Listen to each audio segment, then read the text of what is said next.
Welcome to நாகூஸ் Nalabagam. நம்ம இன்னைக்கு முட்டை கறி செய்ய போகிறோம். முட்டையும் பட்டாணியும் போட்டு தக்காளி பழம், உருண்டை பழம் 2 பழம் எடுத்திருக்கேன். பெரிய வெங்காயம் சின்னமாக 2 பெரிய வெங்காயம், பூண்டு ஒரு 6 பல் இந்த மாதிரி நறுக்கி வச்சுருக்கேன் சீக்கிரம் வதங்கணுங்கிறதுக்காக. இஞ்சி கொஞ்சம், காஷ்மீரி சில்லி பவுடர் 3/4 ஸ்பூன், இந்த ஸ்பூனால் 3/4 ஸ்பூன், 1 டேபிள் ஸ்பூன் அளவுக்கு மல்லி பவுடர், 1/2 ஸ்பூன் ஜீரக பவுடர், 1/4 ஸ்பூன் மஞ்சத்தூள்.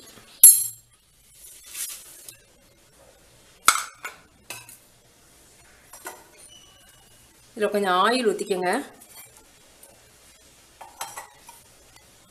ஆயில் ஊற்றி எல்லா பக்கமும் ஸ்ப்ரெட் ஆகிற மாதிரி பண்ணிக்கோங்க.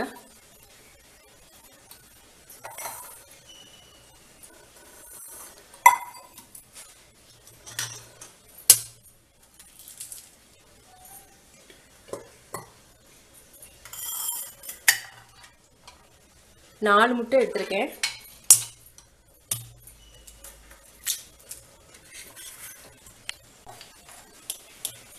முட்டையில் தேவையான அளவுக்கு கொஞ்சம் உப்பு சேர்த்துக்குங்க.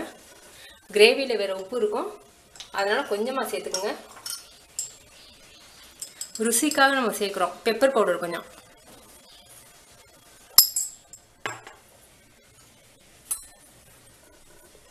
மஞ்சத்தூள். இதை நல்லா மிக்ஸ் பண்ணிக்கின்றோம். இப்போ நல்லா மிக்ஸ் பண்ணிட்டோம். இதை ஸ்டீமில் வைக்க போகிறோம். பட்டாணி ஒரு சின்ன சூப் கப் அளவுக்கு, சின்ன கப் அளவுக்கு எடுத்திருக்கேன். இப்போ இதை இட்லி சட்டி ஆவியில் வைப்போம்.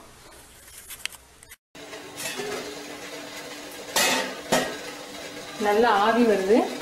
இது திருப்பி வச்சிருக்கேன் பாத்திரத்தை வைக்கிறதுக்கு வசதியாக. இப்போ மூடி வச்சிருவோம். மூடி வைக்கிறதுக்கு காரணம், நீங்கள் மூடியில் இருக்க நீராவி இதில் ஊற்றக்கூடாது. 10 நிமிஷம் வேகட்டும். 10 நிமிஷம் ஆயிடுச்சு. எதுக்காக மூடி வைக்கணும்னு சொன்னோன்னா, இந்த மாதிரி நீராவி வேர்வை படிஞ்சு முட்டையில் படும், அதனால மூடி வைக்க சொன்னேன். இப்போ ஒரு கத்தி எடுத்து இப்படி குத்தி பார்த்தீங்கன்னா கத்தியில் ஒட்டக்கூடாது, முட்டை ஒட்டக்கூடாது. முட்டை ஒட்டுச்சுன்னா வேகலைன்னு அர்த்தம். இப்போ வெந்துருச்சு. இப்போ நம்ம அடுப்பு அமைச்சிடலாம். 2 ஸ்பூன் ஆயில் ஊற்றிருக்கேன்.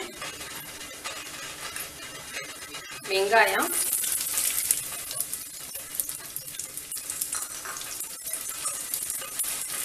இஞ்சி,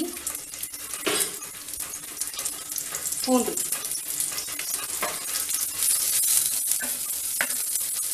வெங்காயம் நல்லா ப்ரௌன் கலரில் வரணுங்கிறதுக்காக நைஸாக நறுக்கியிருக்கேன். கொஞ்சம் பெருசாக நறுக்கணும்னா நமக்கு ஆயில் கொஞ்சம் கூட செல்லும். நல்லா வெங்காயத்தோடைய கலர் மாறணும். ஏன்னா நம்ம இதை அரைக்க போகிறோம். அரைக்கும் போது வெங்காயத்தோடைய அந்த பச்சை வாடை வரக்கூடாது. கொஞ்சம் நல்லா வதங்கட்டும், கலர் மாறட்டும். கொஞ்சம் உப்பு கொஞ்சம் சேர்த்துக்குவோம், அப்போ தான் சீக்கிரம் வதங்கும்.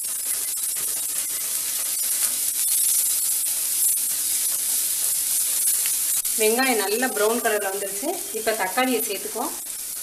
ஆரம்பத்திலே தக்காளியை சேர்த்திங்கன்னா வெங்காயம் வதங்காது.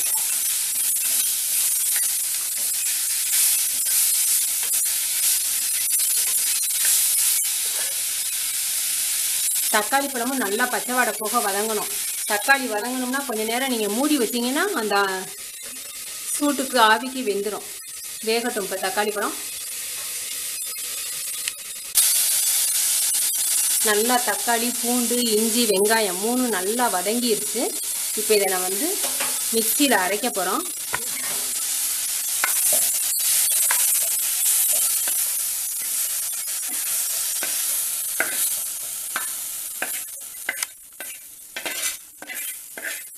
உங்களுக்கு மண் சட்டியும் நான்ஸ்டிக் மாதிரி ரொம்ப ஒட்டாது.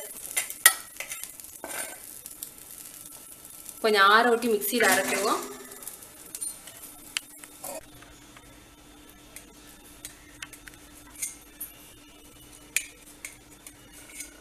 அழகா பன்னீர் மாதிரி உங்களுக்கு கட் பண்ண வந்துடும்.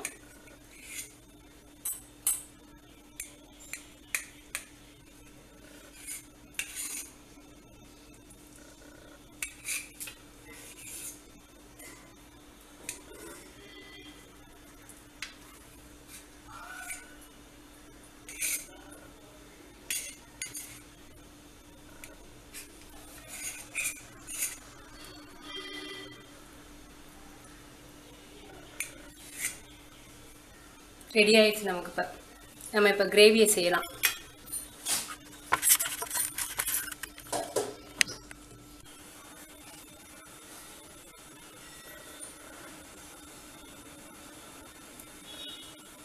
ரெண்டு டேபிள் ஸ்பூன் அளவுக்கு ஆயில் ஊற்றிருக்கேன்.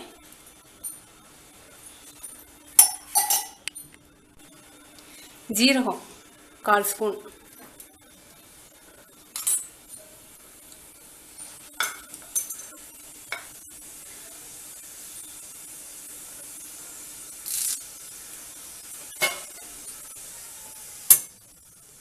இப்போ ஃப்ளேமை வந்து லோ ஃப்ளேமாக வச்சுக்கோங்க.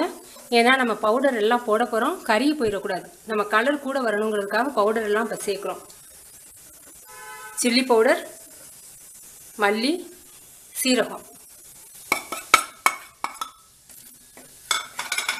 கருவேப்பிலை கொஞ்சம், மஞ்சள்தூள்,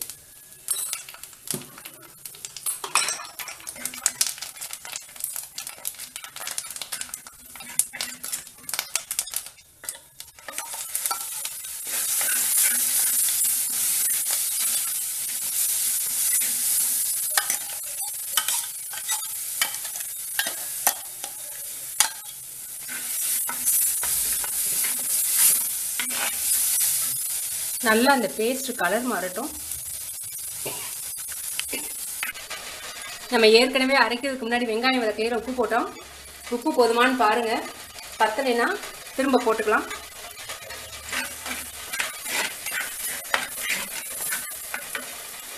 கிரேவி டேஸ்ட் பார்த்துக்குங்க, பச்சை வாடை வரல, நல்லா உப்பு உரப்பெல்லாம் போதும். இப்போ கொஞ்சம் தண்ணி ஊற்றிக்குவோம்.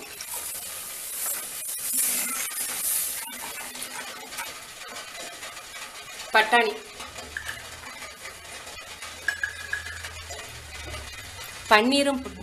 பன்னீரும் பட்டாணியும் போட்டு கிரேவி பண்ணுவாங்களோ அது மாதிரி இது வந்து முட்டையும் பட்டாணியும் போட்டு கிரேவி. கொஞ்சம் நல்லா கொதிக்கட்டும். ஒரு 5 நிமிஷத்தில் பட்டாணி வெந்த பிறகு நம்ம முட்டையை போடுவோம். பட்டாணி நல்லா வெந்துருச்சு. இப்போ நம்ம வந்து எக்கை போட்டுடலாம். குழந்தைங்களுக்கு வந்து சப்பாத்தியும் இந்த மட்டர் எக்கு கிரேவியும் கொடுத்து விடலாம். வித்தியாசமாக பன்னீர் மாதிரி இருக்கும், அவங்களுக்கு ரொம்ப பிடிக்கும்.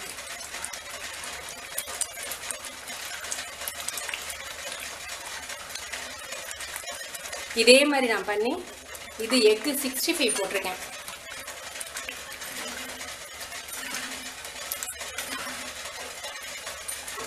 போதும், அடுப்பு அமர்த்திடலாம்.